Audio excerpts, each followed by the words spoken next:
Hello అందరికీ welcome to my channel KLM ideas. ఈరోజు మనం గోరుచిక్కులను ఎప్పుడు చేసే ఫ్రై కాకుండా ఈ విధంగా కుక్కర్లో కర్రీ చేసుకోండి.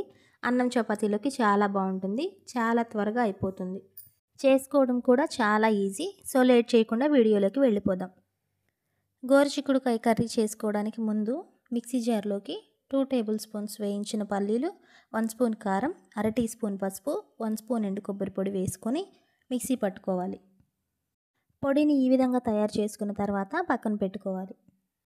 తర్వాత స్టవ్ పైన కుక్కర్ పెట్టుకొని అందులో తగినంత ఆయిల్ వేసుకొని ఆయిల్ వేడైన తర్వాత 1 స్పూన్ తాలింపులు వేసుకొని తాలింపులు చిటపటలాడాక సన్నగా కట్ చేసి పెట్టుకున్న ఒక పెద్ద ఉల్లిపాయ ముక్కల్ని, అలాగే రౌండ్గా కట్ చేసి పెట్టుకున్న పచ్చిమిర్చి ముక్కల్ని ఇందులో వేసుకొని ఫ్రై చేసుకోవాలి. 2-3 నిమిషాల పాటు ఇలా ఫ్రై చేసుకున్న తర్వాత కొంచెం కరివేపాకు, అలాగే 1 స్పూన్ అల్లం వెల్లుల్లి పేస్ట్ వేసుకొని బాగా ఫ్రై చేసుకోవాలి. అల్లం వెల్లుల్లి పేస్ట్ బాగా ఫ్రై చేసుకోవాలి, లేదంటే పచ్చివాసన వస్తుంది.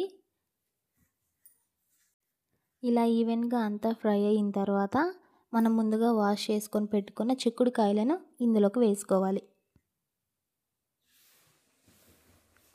ఇలా వేసుకున్న తర్వాత తాలింపులు, అల్లం వెల్లుల్లి పేస్ట్ అంతా పట్టేలాగా చిక్కుడుకాయలను ఒకసారి బాగా కలుపుకోవాలి.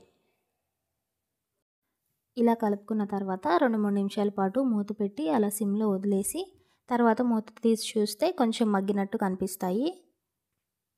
ఇప్పుడు ఇందులోకి మనం ఆల్రెడీ కట్ చేసి పెట్టుకున్నాం కదా టమాటో ముక్కలు, ఆ టమాటో ముక్కల్ని వేసుకొని ఒకసారి కలుపుకోవాలి. ఇలా కలుపుకున్నప్పుడు కొంచెం సాల్ట్ వేసుకోవాలి. సో తగినంత కాకుండా కొంచెం సాల్ట్ మాత్రమే వేసుకోవాలి. మనం తర్వాత కర్రీలో వాటర్ పోసాక ఇంకొంచెం సాల్ట్ వేసుకుంటాం కాబట్టి ఇలా సాల్ట్ వేసుకొని ఒకసారి కలుపుకున్న తర్వాత 2 నిమిషాల పాటు మూత పెట్టి అలా వదిలేయాలి. ఆ తర్వాత మూత తీసి చూస్తే మనకి టొమాటోస్ మగ్గినట్టు కనిపిస్తాయి. సో అప్పుడు ఇందులోకి మనం ముందుగా మిక్సీ చేసి పెట్టుకున్నాం కదా పౌడర్, ఆ పౌడర్ని ఇందులోకి వేసుకోవాలి. ఇలా వేసుకున్న తర్వాత 1 నిమిషం పాటు అంతా కలిసేలాగా బాగా ఫ్రై చేయాలి. ఈ పొడి అంతా ఈ కర్రీలో కలిసిపోయేలాగా.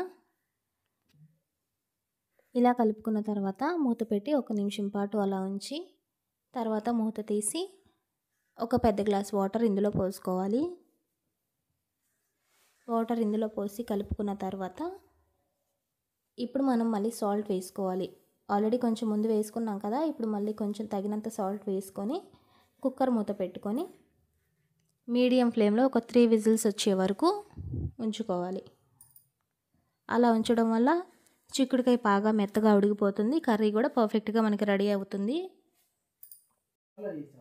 సో ఇలా 3 విజిల్స్ వచ్చే వరకు మీడియం ఫ్లేమ్లో అలా ఉంచండి.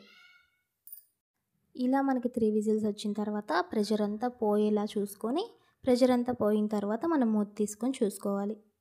చూసారు కదా కర్రీ అనేది బాగా రెడీ అయిపోయింది మనకి.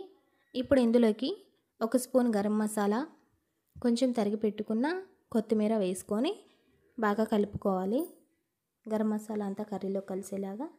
సో మన కర్రీ అనేది రెడీ అయిపోయింది. ఇక స్టవ్ ఆఫ్ చేసుకోవడమే. చూసారు కదా గోరుచిక్కుడుకాయ కర్రీ సింపుల్గా 3 మినిట్స్లో ఎలా ఈజీగా చేసేసుకున్నామో. సో మీరు కూడా నచ్చితే ఇలా ట్రై చేసి చూడండి, చాలా బాగుంటుంది. ఈ వీడియో నచ్చితే కనుక లైక్ కొట్టండి, మీ ఫ్రెండ్స్ అండ్ ఫ్యామిలీ మెంబర్స్కి షేర్ చేయండి, అలాగే ఎలా ఉందో కామెంట్ కూడా చేయండి. కొత్తగా చూస్తున్న వాళ్ళు తప్పకుండా సబ్స్క్రైబ్ చేసుకోండి. Thanks for watching. బాయ్.